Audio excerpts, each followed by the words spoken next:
전공은 실전에서 어떤 의미가 있는가?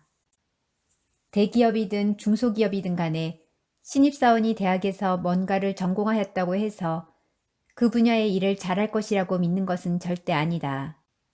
그저 비전공자보다야 좀 나으려니 생각하면서 잠재 능력이 있을 것으로 기대할 뿐이다. 그러고는 재교육을 실시하는데 국내 대기업들은 대졸 신입사원에게 최소 6주 이상 최대 6개월까지 강도 높은 교육을 실시하기도 하고 교육 기간에는 그저 예절 교육과 지옥 훈련 같은 것만 실시하고 실제 지식은 수개월 이상씩 직무 교육을 통해 가르치기도 한다.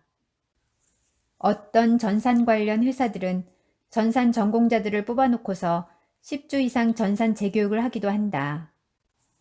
어느 조사에 의하면 중견기업 이상에 입사한 422명의 대졸 신입사원 중 무려 65.4%가 대학에서 배운 지식 및 기술의 수준과 실제 기업 현장에서 요구되는 수준 사이에 커다란 차이가 있음을 알게 되었다고 했다. 기업 입장에서 볼 때는 전공 졸업자들을 데려와도 당장은 별 도움이 안 되고 오히려 시간과 돈을 투자하고 기다려야 하므로 점점 더 신입사원을 채용하기를 꺼려하고 경력자 위주로 인사정책을 펴게 된다. 신입사원들에게 일을 할당할 때 종종 전공과 관련 없는 일이 주어지기도 하는 이유도 어차피 새로 가르칠 텐데 전공이 크게 중요한 것은 아니라는 생각을 기업이 갖고 있기 때문이다. 기업에서 바라는 것은 실전 능력이다. 대기업 인사팀장들은 서슴없이 이렇게 고백한다. 10년 전 교과서의 지식을 배워오는 국내 대졸자보다는 실전 교육을 받은 해외 출신을 선호할 수밖에 없다. 이런 견지에서 볼 때 최근 일부 전문대에서 기업이 주문하는 교육과정을 실시하는 것은 아주 바람직하다. 그런 곳을 졸업하면 취직이 거의 100% 보장된다. 내가 제일 답답하게 생각하는 사람들은 이 세상에서 뭔가를 능숙하게 잘 하려면 그것을 전공했어야 한다고 믿는 자들이다. 이를테면 사업을 하려면 경영학과를 나와야 하는 것으로 안다. 대기업에 들어가려면 그런 식의 생각이 틀린 것은 아니지만 의사나 약사같이 어떤 면허증이 필요한 특정 전문직을 제외하고는 실제로 일을 수행하는데 전공은 큰 의미를 주지 못하는 경우가 더 많다. 무역을 예로 들어 구체적으로 설명해 보자. 무역이란 무엇인가? 무엇인가를 해외에서 사오거나 해외로 파는 것이다. 따라서 첫째, 우선은 상품을 보는 눈을 갖추고 시장 상황을 알아야 할 것이다. 이런 것은 전공 학과에서 배우는 것이 아니다. 학교는 과거에 일어난 일들을 반추하고 현재와 미래의 변화를 굵게 예측하여 볼 수는 있어도 구체적으로 무엇이 돈이 되는지는 가르쳐주지 못한다.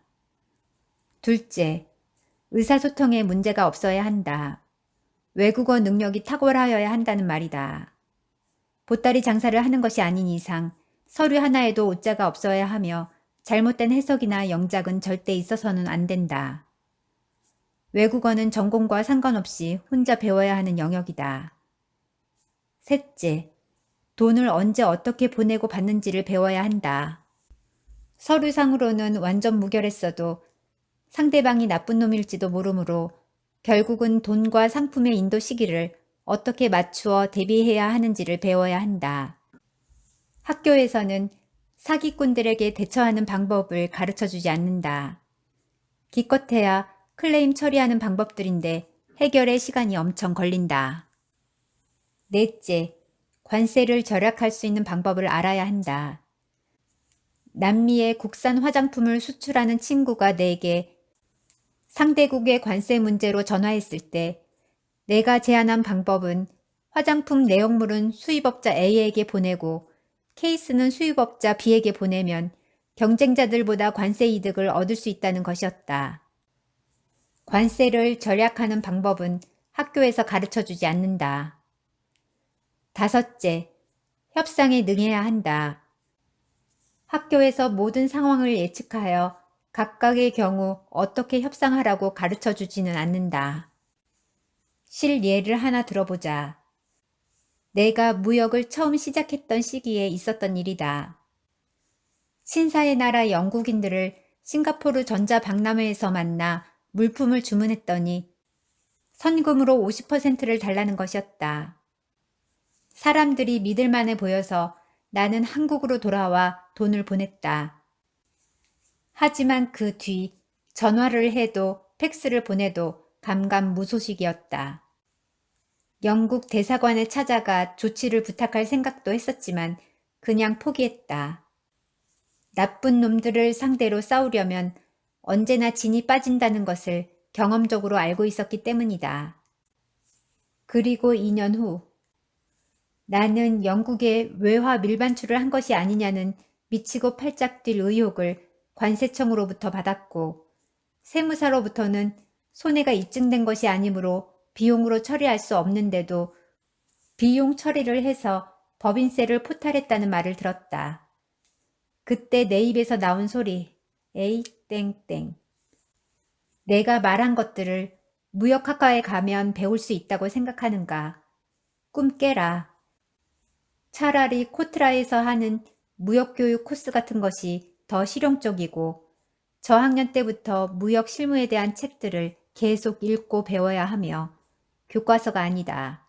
언어 능력을 향상시켜야 한다.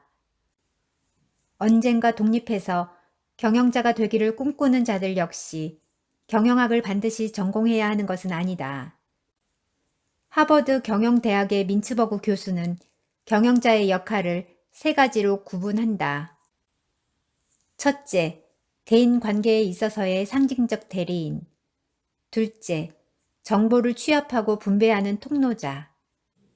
셋째, 자원을 배분하고 문제를 해결하는 결정자 역할이다.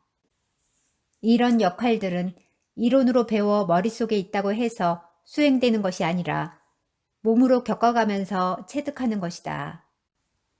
외국의 유명 비즈니스 스쿨들처럼 실무 능력을 가르치거나 실전 사례 중심의 스터디를 강조한다면 사정이 좀 나아지지만 칼잡이는 직접 집단을 배워보아야 솜씨가 느는 법이다. 배워낼 집단이 없다면 경험자들이 쓴 책들을 읽어야 하지 않겠는가. 학자나 교수들이 쓴 책이 아니다. 수많은 경영자들이 경영을 하는 도중에 경영대학원이나 최고 경영자 과정이라는 것에 다니는 이유는 자기가 잘하고 있는지를 비춰보려는 목적도 있고 인맥 형성의 목적도 있다. 교수들이 꼬드겨서 대학원에 나가는 사람도 있다. 결국 진짜 공부는 사회에서 하게 되는 것이다. 요약을 해보자. 첫째, 학벌과 전공이 좋아서 좋은 회사에 들어가게 되었어도 실전 공부는 새로 해야 한다. 둘째, 학벌은 안 좋지만 전공이 취업에 유리하다면 또는 학벌은 좋지만 전공이 돈 버는 것과 거리가 멀다면 중소기업은 갈 수 있을 것이고 마찬가지로 실전 공부는 새로 해야 한다. 셋째, 학벌도 전공도 신통치 않지만 취직을 해야 한다면 당연히 실전 공부를 미리 하고 그 증거를 제시해야 한다. 넷째, 학벌이고 뭐고 아예 없어서 독립을 하고자 한다면 실전 공부를 해야 한다. 문제, 앞에 나온 사람들 중 실전에서 먼저 승리할 사람은 학벌이고 전공이고 뭐고 개의치 않고 실전에 들어가기 전에 실무에 필요한 지식들을 먼저 획득한 사람이다. 실전에 들어가고 난 뒤에는 실전을 치르느라 공부할 시간을 만들기가 쉽지 않다. 내가 젊었을 때 닥치는 대로 배우라는 이유가 바로 그것이다. 무엇을 공부해야 하는가? 1. 일당직 노가다 같은 일을 하고 있다면 그 일을 잘하는 방법부터 배워나가고 그 일과 관련된 책부터 먼저 읽어라. 현장에서 일을 잘하는 사람이 누구인지 살펴보고 그 사람에게 일 좀 잘할 수 있게 가르쳐 달라고 부탁해라. 그 일에서 네가 인정받지 못하면 너는 무슨 일을 해도 마찬가지이다. 야단을 호되게 치는 사람 밑에서 일하는 것이 너를 인격적으로 존중해주는 것으로 보이는 사람 밑에서 일하는 것보다 너에게 훨씬 더 좋다. 부자 되는 법 같은 책들은 읽지 마라. 헛꿈만 꾸게 되면서 일확천금만 노릴 테니까. 2. 무슨 일을 하건 일 못한다고 따돌림 당한 경험이 많다면 단순하고 반복적인 일을 하는 것이 좋고 오로지 일에 대한 숙련도와 정확도를 높이는 방법을 배우는 것을 우선적으로 해야 한다. 1, 2에 해당하는 사람들은 아래 3, 4, 5, 6은 모두 무시해라. 3. 나이에 상관없이 제일 먼저 배워야 할 것은 엑셀이다. 나는 윈도우가 나오기 전 도스에서 돌아가던 로토스 123부터 배웠고 그래프 작성 기능이 없었기에 하버드 그래픽스도 배웠다. 이게 모두 80년대 말이었는데 엑셀이 등장했고 함수를 익혔다. 나이 70을 바라보는 지금은 많이 잊어버렸으나 여전히 웬만한 것은 다 할 줄 안다. 엑셀을 배워야 하는 이유는 돈과 관련된 데이터를 처리할 수 있는 유용한 프로그램이기 때문이다. 엑셀과 연동되는 액세스도 배워두면 좋고 궁극적으로 모스마스터 자격을 따면 어디에 가든지 컴퓨터 사용 능력으로는 인정받는다. 모든 함수를 외워야 할 필요는 없고 나중에 일을 할 때 이런 걸 처리할 수 있는 함수가 있는데 그게 뭐였더라? 하는 단계에서 그 함수를 찾아서 적용할 수 있는 수준 정도면 충분하다고 본다. 4. 그 다음에는 다른 어떤 외국어보다도 먼저 영어 공부를 해야 하는데 어중간한 실력이면 실전에서 사용할 기회가 많이 주어지지 않을 것이다. 예를 들어 토익 700점 직원과 토익 900점 직원이 있을 때 영어 사용 기회는 900점 직원에게 집중적으로 주어지고 그러면서 그 직원의 실력은 계속 증가하게 되지만 700점 직원의 경우에는 900점 직원이 휴가나 병가 등의 이유로 자리를 장시간 비울 때 비로소 기회가 주어지는데 당연히 900점 직원보다는 그 능력이 열등하기에 이 직원은 안 되겠어라고 찍히기 마련이다. 하지만 토익 만점자라고 해도 사고력이나 논리력이 떨어지면 관련 업무에서 배제되게 된다. 죽어라 공부해도 영어 실력이 늘지 않으면 포기하고 영어와는 무관한 일을 찾아야 할 것이다. 영어 실력을 높이고자 영어 사용 국가로 워킹 홀리데이를 가거나 어학연수를 가는 사람들이 꽤 있는데 한국에서 영어 실력을 웬만큼 닦은 뒤에 가면 효과가 있겠지만 중간도 안 되는 실력으로 가면 말짱 도루묵이다. 의외로 회화 공부를 영어 공부로 생각하는 사람들이 많은데 글쎄다. 미국 거지들도 영어 회화는 잘한다. 하지만 어린 자녀하고 같이 해외여행을 하고 싶다면 회화를 공부하는 것이 좋다. 5. 그 다음에는 자신의 문과 적성과 이과 적성이 어느 정도나 되는지 스스로 파악해야 하는데 나는 각종 적성 검사들을 크게 믿지는 않는다. 문과 적성은 문장 이해력이 어느 정도인가에 의하여 판정될 수 있으며 이과 적성은 각종 기계들의 작동 원리에 대한 이해 수준이 어느 정도인가에 의하여 판정될 수 있다. 예를 들어 헤어드라이어를 살펴보자. 헤어드라이어 속에는 모터가 팬을 돌려주어 바람이 나오고 그 바람의 강도를 선택할 수 있고 뜨거운 바람을 원하면 스위치로 강중약을 선택할 수 있다. 그 어떤 드라이어도 모터가 돌지 않으면 뜨거운 바람을 나오게 하는 히터는 작동하지 않는다. 모터가 안 도는데도 뜨거워지면 고장난 것이다. 고등학생 수준에서 헤어드라이어를 분해하고 그 원리를 정확히 파악하고 각각의 부품들, 예를 들어 모터에 달려있는 다이오드와 스위치들에 대해 인터넷에서 검색한 후 그 작동 원리를 이해한다면 이과적 재능이 탁월한 것이다. 물론 이때 모터가 돌아가는 원리도 정확히 알아야 한다. 이과 적성을 키우려면 초중생 때부터 각종 과학 키트들의 조립을 좋아했어야 한다. 레고 조립을 잘한다거나 공룡들의 이름을 모두 알고 있다거나 같은 것은 별로 도움이 안 된다. 초중고 자녀가 있는 부모라면 스티브 존슨의 우리는 어떻게 여기까지 왔을까를 자녀와 함께 읽어볼 것을 적극 권유한다. 공대 전자과나 전기과를 나온다고 해서 이과 적성 적합성이 저절로 올라가는 것은 정말 전혀 아니다. 수많은 공대 졸업자들이 겉보기에는 전문가 같지만 암기 지식의 보유자들이기에 실제 현장에서는 맥을 못 추는 경우가 많다. 당신이 공대 졸업자라면 헤어드라이어를 분해하고 얼마나 정확히 아는지 스스로 판단해봐라. 10중 8구, 대충 아는 정도일 것이다. 이과 출신자의 대충 아는 지식은 실전에서 전혀 쓸모가 없다. 고교 시절에 배우는 논술은 과목과 분야를 막론하고 논리력을 키우려는 것이기에 중요하지만 가장 중요한 논술은 인문계 논술이며 자연계 논술이나 수학 논술은 적어도 내 눈에는 영재 뽑기 문제들 같이 보인다. 6. 이제 다시 무엇을 배워야 할까를 생각해보자. 우선은 강 건너 저쪽에서 발생하는 일들보다는 당신 주변에서 일어나는 모든 것들 중 당신이 모르는 것들에 대해 공부하면서 학습 능력을 길러야 한다. 학생이라면 학업에 충실해야 하는데 개떡 같은 과목이라 할지라도 학점은 당신이 학습 능력이 있는지 없는지를 파악하는 1차적 기준이기 때문이다. 학습 능력이 있다는 것은 전혀 모르던 새로운 것을 배우고 이해할 수 있다는 뜻이며 그 능력은 학교에서 배우는 것으로 끝나는 것이 전혀 아니고 살아가면서 주변에서 일어나는 일들을 통해 스스로 키워나가야 한다.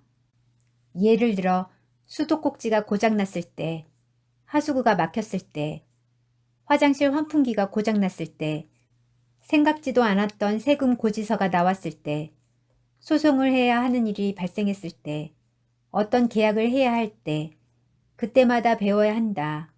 인터넷을 통해 얼마든지 배울 수 있는 세상 아닌가. 나는 나 자신의 학습 능력을 키우고자 별짓을 다 하며 살아왔다. 예를 하나 들어보겠다. 나는 한강변에 건물이 하나 있는데 바로 앞에 강변북로와 철도와 일반도로가 나란히 놓여 있다. 도로가 많다는 것은 교통소음이 아주 심하다는 뜻이다. 한강변이므로 유리를 전면에 많이 배치해야 하는데 밖에서 소음 측정을 해보니 종종 80데시벨이 넘었다. 바로 옆 고급 빌라는 수입산 3중 유리를 사용했으나 실내에서 낮에 48데시벨이 나왔고 좀 시끄러웠다.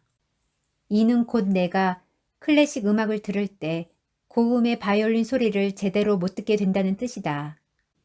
이 문제를 해결하고자 열심히 구글링을 했고 소음 차단 관련 논문이 영국에 압도적으로 많음을 알았다. 마차가 다니던 길에 자동차가 다니면서 소음이 커졌으나 영국인들은 건물을 새로 짓는 대신 옛날 건물을 그대로 사용하면서 소음을 줄이는 방법을 모색하였기 때문이다. 나는 200파운드 정도를 주고 논문 자료 하나를 구입한 후 열심히 공부했고 거기서 나오는 내용들을 근거로 창문 프레임을 설계하여 발주하고 유리도 어떻게 설치해야 하는지도 알려주었다. 20여 년이 지난 지금도 실내에서 들리는 소음은 컴퓨터 펜소리 정도 들리는 40데시벨 이하이며 설치 당시에는 한국 유리의 관련 자료도 넘겨주었다. 이런 게 학습 능력이다. 학습 능력이 있으면 어떤 문제가 발생해도 스트레스를 받는 대신 해결책을 적극적으로 모색하면서 엑스터시도 느끼고 도파민도 솟아난다는 것을 나는 안다. 대다수의 사람들은 이런 경우 창호회사나 유리회사에서 소음방지 전문가를 찾으려고 할 텐데 나는 왜 고생을 사서 했을까? 기본적으로 나는 이른바 전문가라는 사람들의 경험적 지식은 존중하지만 그들이 경험한 적 없는 새로운 사례에 대한 해결 능력은 신뢰하지 않기 때문이다.